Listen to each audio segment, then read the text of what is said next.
ঠিকমতো নির্মাণ হয়নি সরবরাহ লাইন, ফলে কোনো কাজেই আসছে না ৮ কোটির পানি শোধনাগার ও ট্যাঙ্ক নির্মাণ। জলকষ্টে আছে জামালপুরের পৌরবাসী। বিল দিলেও বিকল্প উপায়ে পানির ব্যবস্থা করতে হচ্ছে তাদের। জামালপুর প্রতিনিধি রাজু আহমেদ ফুয়াদের তথ্য ভিডিওতে desk report. Colour expert, George sap এবং মাইল্ড অন হ্যান্ডস টেকনোলজি সমৃদ্ধ অরিক্স ক্রিস্টাল ওয়াশ আপনার লন্ড্রি এক্সপার্ট। প্রতি বছর শুষ্ক মৌসুমে জামালপুরে দেখা দেয় বিশুদ্ধ পানির সংকট। চাহিদা মেটাতে জনস্বাস্থ্য বিভাগ ৮ কোটি ৪ লাখ টাকায় নির্মাণ করে পানি শোধনাগার ও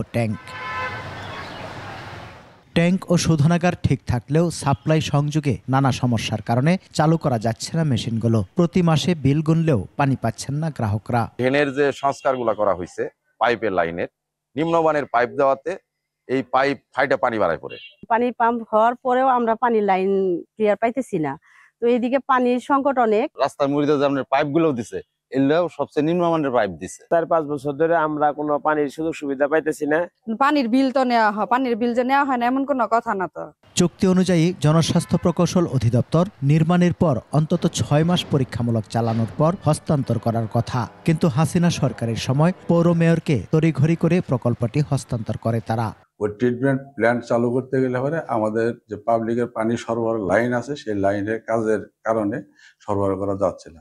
বহু জায়গায় লিকেজ হয়, পাইপ সরে যায়।